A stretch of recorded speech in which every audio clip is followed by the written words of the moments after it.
You know, I've been hearing an attitude lately that frankly confuses me and that I really just don't get. A number of acquaintances of mine, more often acquaintances of acquaintances from New York, have been complaining about the fact that they weren't able to vote in the New York State Democratic presidential primary, mainly because they hadn't registered as members of the Democratic Party early enough to qualify. I think the deadline may have been back last fall, and they didn't realize it until now because they thought they could just register as Democrats at the last minute, immediately before the primary, and get to vote. And so a number of these folks have been complaining. This is some kind of conspiracy, some kind of elitist or corporate conspiracy to suppress the votes of the people and of young people and so on. The thing that they said about it that galled me the most and also baffled me the most was that the system was stupid. That it makes no sense. That totally boggled my mind because what they're saying, the attitude that they're taking, is what makes no sense to me. They're trying to suggest that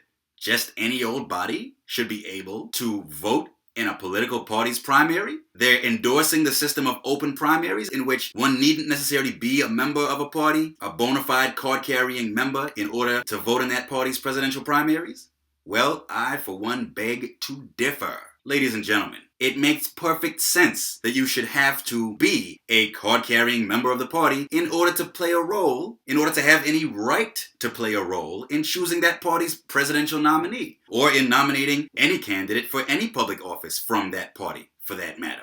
Think about it. When a party is selecting its presidential nominee, or again, a nominee for any elected public office for that matter, what that party is doing at bottom is selecting someone to lead it in the general election campaign. Someone to represent that party and its values, its outlook, its philosophy or ideology to the general electorate. It makes perfect sense that only bona fide members of the party should get to play a role in that selection process. They are people who are committed to the party, who believe in the party's values, in its philosophy, if it has one, and most political parties at least pretend to have a governing philosophy. These are the people who should get to select that party's candidates across the board. I remember one person, a friend of mine, who was discussing and arguing about this issue on Facebook, was saying, what is this idea that, only certain people should get to vote in certain elections? My friend chimed in on my side and pointed out to him, well, if you want to play a role in the internal deliberations and procedures of any organization, it makes sense that you would be expected to join that organization first. If you want to play a role in determining that organization's policies and its general posture, you should have to join the organization first. You don't have a right to participate in it if you're not committed to it. I suppose a lot of folks labor under the misconception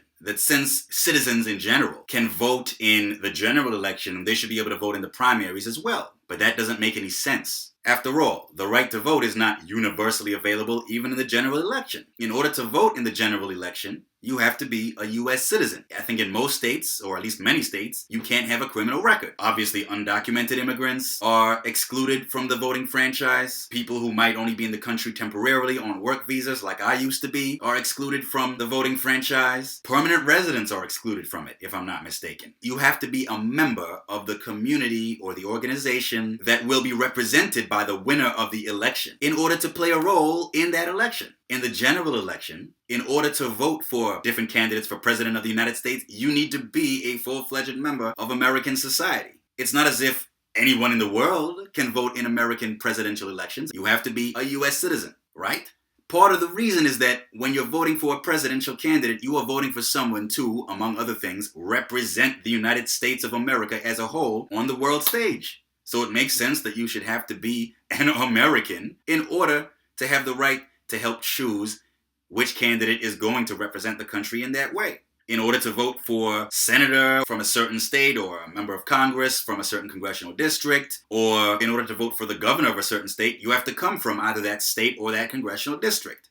In much the same way, if you want to be able to vote for the Democratic nominee for president, then I think it makes perfect sense that you should have to be, imagine that, a Democrat. Same goes for the Republican Party. Same goes for every party in my view.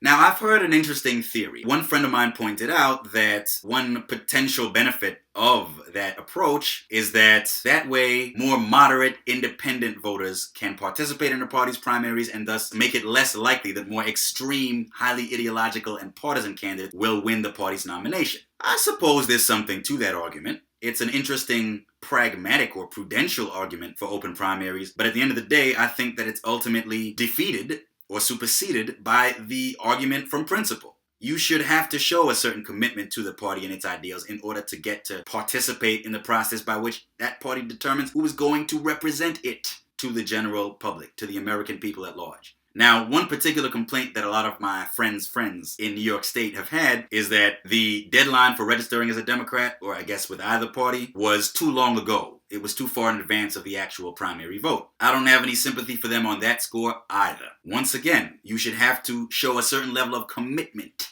to the party and its ideals before you can participate in that party's internal deliberations, particularly the process by which it selects its presidential nominee. Requiring people to register as members of a particular political party well in advance of the primary elections makes sense. It helps achieve that goal by saying, okay, well, you have to have been a member of the party for X amount of time before you vote in the primary. It ensures that people who vote in these parties' primaries are long-standing members of the parties, and that in turn makes it more likely that they will be committed to these parties and their ideologies. And second of all, it makes it less likely for people to be able to join parties opportunistically at the last minute to engage in certain kinds of shady strategic voting. Just last winter, in Massachusetts, thousands of registered Democrats gave up their Democratic Party memberships so that they could vote in the Republican presidential primary. I understand that voting for Trump in good faith was a motive for many of these voters, but it seems also likely that a number of them did so strategically. They thought that Trump would be a big political liability for the Republican Party in the general election, and it would be advantageous to their party, to the Democrats, and particularly to the likely Democratic nominee, Hillary Clinton, if Trump is the Republican nominee, because supposedly he would be an easier opponent for Hillary to defeat. I can understand that strategy, but as a matter of principle, that's not the kind of thing that the electoral system should really allow. That kind of skullduggery, that's not the way it should work. In principle, you should only get to